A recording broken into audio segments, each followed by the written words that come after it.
everyone on TikTok and on Instagram and on Facebook. My name is Elektra.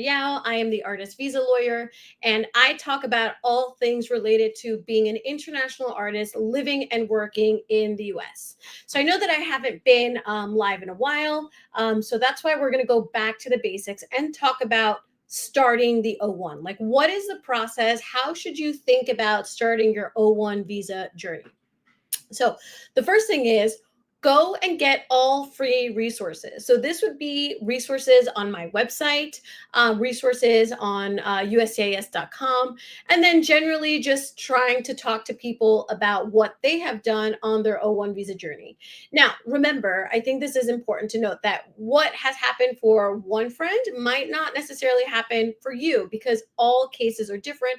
All attorneys work differently. So the first thing that you want to do is you want to try to inform yourself with free resources.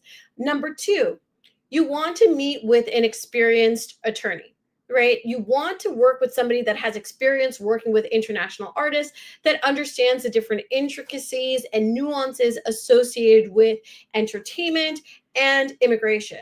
So, believe it or not, this is something that is actually quite rare. It's not so evident to find someone that is a professional that has worked both with entertainment law and immigration law because it's a very unique subset within immigration law. So that's the second thing. Now, there are different attorneys out there. Some have free consultations, some have paid consultations, some have strategy sessions. I mean, everybody is pretty much different. You just want to work with somebody or work or interview with somebody that you think that you would trust and want to work with, right? I always say the interview or the consultation is kind of like your first date. It's like your first opportunity to get to know people, to understand the approval rate, if that's something that's important to you, the processes and the systems, the communication aspect of working together. These are things that I think are really critical in understanding whether or not the attorney would be a good fit for you. And then last but not least, when you're talking to an attorney or doing a consultation, you want to make sure that they have knowledge of your art form, right? That they understand what is going on in your world, because that's something that is not very evident, right? I'll give you an example of one of the cases that we worked on. This person was a curator and also a visual artist herself. So what happened was she went to an attorney who kind of really ignored all of her visual artistic work, which is a strategy that can work depending on whether or not the individual wants to serve as a visual artist. Well, it's a strategy that I would not have adopted. And this person actually got an RFE working with that other attorney. So, what is an RFE? This is also an important question to ask when you're working with an attorney. An RFE is when the government asks you for additional information. So, in our firm, RFEs are included within the legal fees, but for other firms, an RFE might be a separate fee. So that's an important consideration to make when you're selecting the attorney that you're going to work with. Now, this client was a client of another firm, received the RFE, came to us. We were able to really look at her career holistically and kind of just like figure out what this client wanted to do, right? This client was a curator and a gallerist and worked as such, but also in the past had worked as a visual artist, i.e., she had been creating visual artworks and shown them as an artist. Client made it clear that she wanted to do both, was unsure why that strategy was not used within her previous petition. And we filed the case with our strategy in our version of working on the documents, such as the contracts, et cetera, et cetera. And the case was approved in record time, actually in 2 days without an RFE. So that is why it's so, so, so important to talk and ask the right questions when you are on this artist visa journey. And most importantly, I will also say this, especially if you are an international student in the US. If you are an international student in the US and you made the investment to pay for university, which you have to do if you're an international student, do not be afraid to make the investment of paying for a consultation. That is going to be the difference, I think, between the quality of the conversation. Now, I'm not saying by any means that those who don't charge a consultation fee are not great attorneys. They probably are. What I'm saying is you're going to get the input of the output that you are giving. So our consultations are composed in the following manner. So I have a PowerPoint up that I share my screen with you. I give you the outline of what our discussion is going to be. And I also, at the very beginning, give you the opportunity to ask any questions that I may not be addressing within that outline. Then we go straight into that presentation and I give you an overview and a framework of when to apply. I give you an overview of the criteria, so the criteria associated with the O-1. And then I think this is really important. We talk about what is the relationship like between the law firm and you.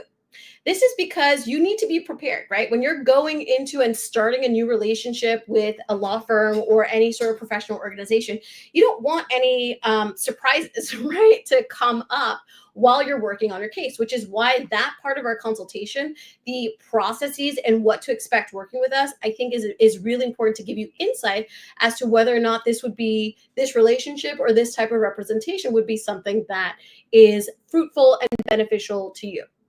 So don't be afraid to make the investment of paying for a consultation. And I will add that some of the best O-1 lawyers that I know, both in sports and in entertainment, do not do free consultations. So take with that what you will.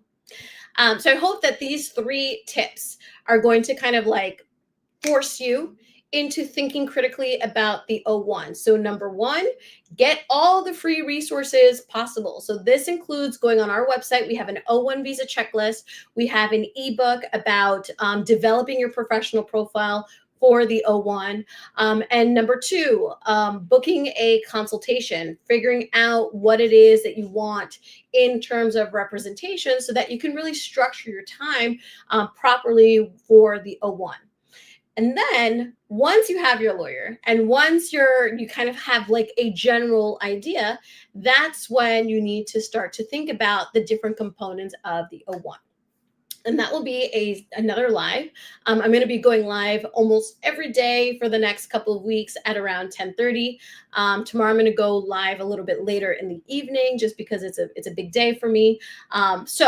I will talk about and deconstruct all the different components of the O-1, including letters of recommendation, including contracts, including immigration forms, including evidence and portfolio, and what that means, and what is it conceptually to submit a strong portfolio. I'm going to be talking about all of this. So this is your time to ask me questions, and the questions that you ask will provide you with information with regards to the O-1, again, to assist you in this O-1 journey, because it is a journey. The O-1 compared to other visa types is very labor intensive, paper heavy, and overall just very high concept and abstract compared to other visa types. And this is normal because we're talking about art, right? I represent a lot of multidisciplinary artists, right?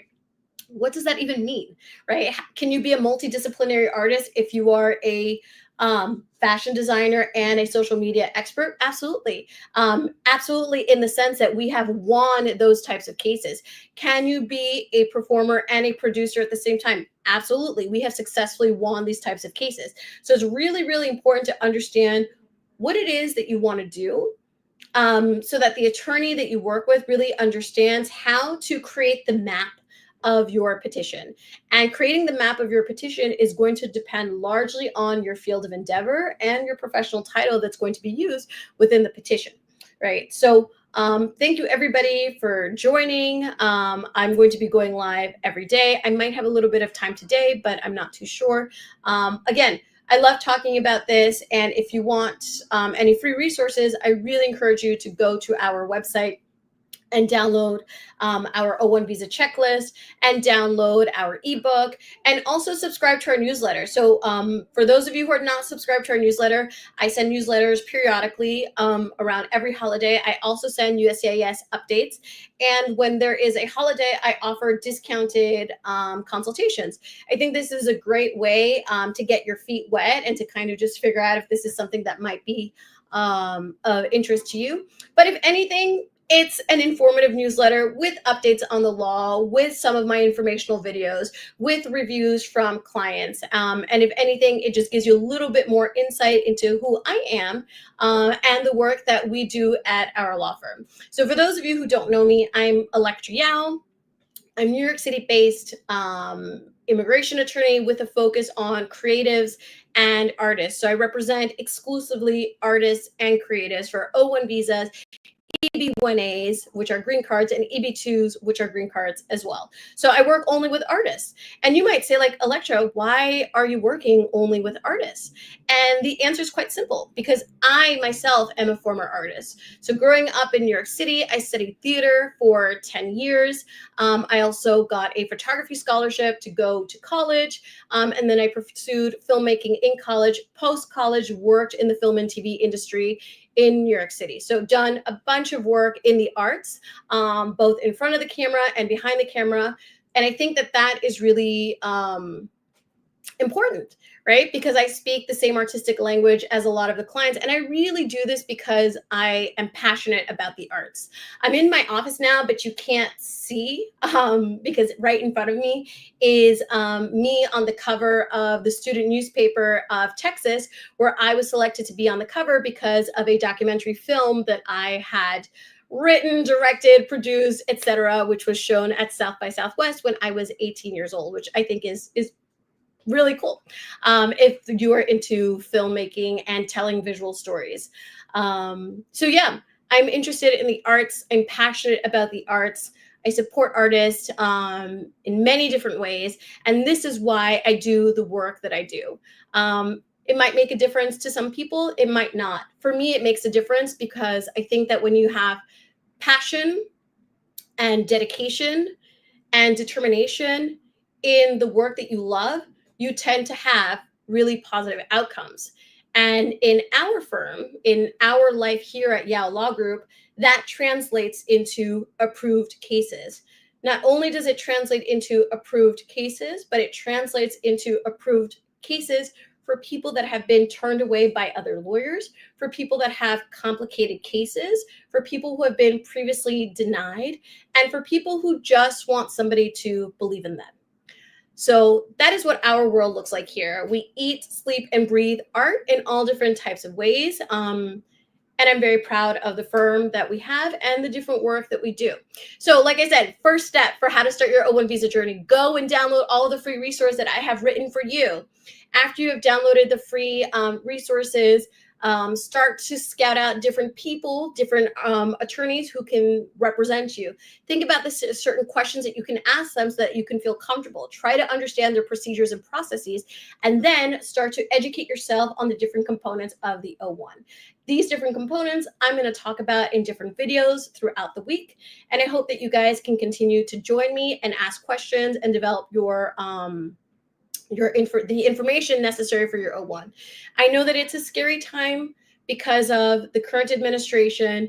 I know that there are things that are unsure. I know that there's a lot of misinformation out there.